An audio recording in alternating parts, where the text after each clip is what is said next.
John MacArthur, bonsoir. Bonsoir. Merci d'être avec nous. Alors, ce rapport du Sénat est un rapport très détaillé, très choquant, qui a fait beaucoup de bruit quand il est sorti en décembre dernier. Alors d'abord, quelles sont ces méthodes d'interrogatoire très prononcées, très poussées?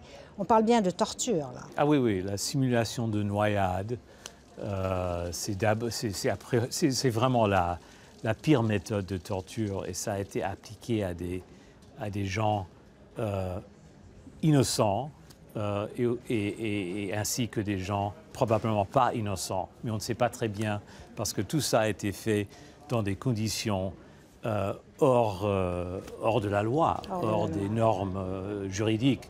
On a beaucoup parlé de la simulation de la noyade, mais il y avait dans ce rapport, on détaille beaucoup d'autres méthodes tout aussi humiliantes et terribles. Oui, pour moi, et apparemment pour George Bush aussi, la pire chose, c'était de mettre les gens à nu et de les faire porter des couches pendant des jours pour qu'ils se salissent, simplement pour les humilier. Et bien sûr, il y avait des coups de poing, on les projetait contre les murs, on les enchaînait, on les laissait accroupis pendant des heures. C'est de la torture physique, mais il y a aussi la torture mentale.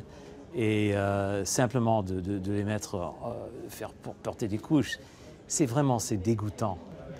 C'est désespérant, mais c'est dégoûtant.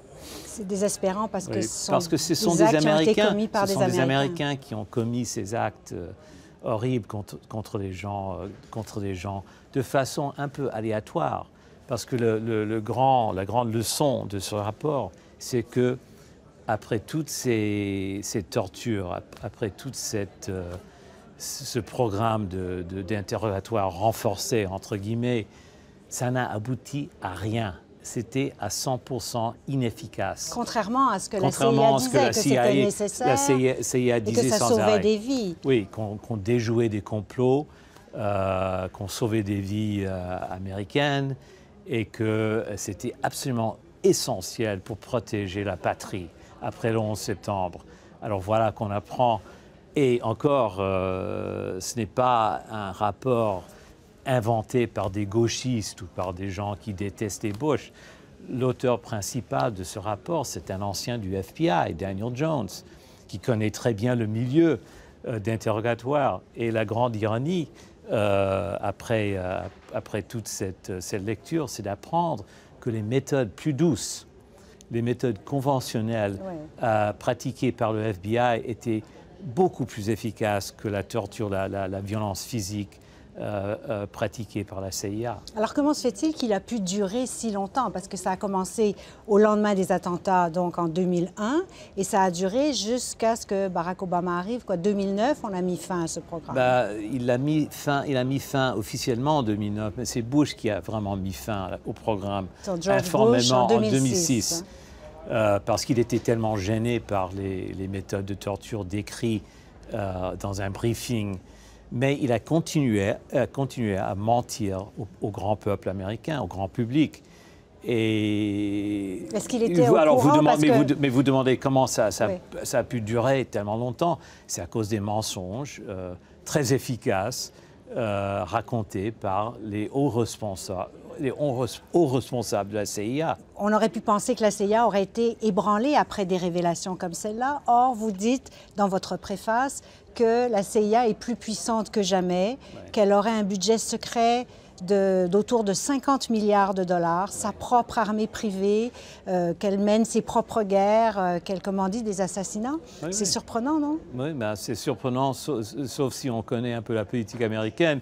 De nos jours, et la politique étrangère de Barack Obama dépend beaucoup sur la coopération de la CIA. C'est eux qui lancent les attaques drones.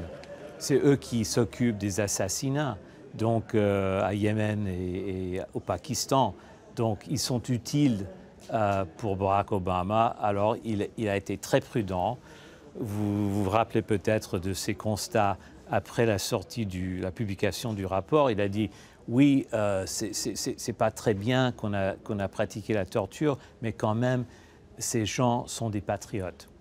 Et jusqu'à présent, personne n'a été traduit en justice. Personne n'a été puni. Il n'y a pas une seule poursuite en justice contre un seul responsable de ce programme dégoûtant. Donc quand on dit que ça a été inefficace, ça a été contre-productif en fait. C'était non seulement contre-productif, maintenant que tout le monde musulman, tout le monde arabe connaît cette histoire, vous pouvez imaginer que les gens qui font la propagande pour ISIS et pour l'État islamique et pour tout ce que vous voulez comme musulmans radicaux utilisent le rapport et les frasques de la CIA pour soulever et susciter la colère de la rue. Justement, le contexte en fait a changé. Il y a cette montée du groupe armé État islamique et on peut se demander s'il y a des leçons à tirer de l'expérience américaine pour les démocraties occidentales. Aujourd'hui, par exemple, le Canada a proposé de prolonger sa mission militaire en Irak, de l'élargir à la Syrie et on veut aussi donner plus de pouvoir aux agences de sécurité ici, justement à cause de cette menace. Alors, quelles leçons il faut tirer de ça? Je commencerai avec un retrait des troupes. Je suis très contre l'intervention au Proche-Orient et la politique style Bush et style Obama, avec les attaques de drones, etc., où les civils meurent à côté des radicaux. Mais pour le Canada, c'est très important de lire ce livre. Les Canadiens ont vraiment, je dirais, une obligation de citoyen de lire ce livre, ou au moins le sommaire du livre, dans le livre, parce que justement, on prône au Canada des interrogatoires plus douces, moins renforcés que celle des Américains. Oui, on n'est pas tout à fait là dans le même registre. Là. Oui, mais quand même, pendant 7 jours, et si je comprends bien, il y aura 7 jours de détention. Sans mandat. Sans mandat. Oui, dans le projet de loi C-51. Beaucoup de choses peuvent passer pendant 7 jours avec un individu soupçonné de crime ou d'intention contre le Canada.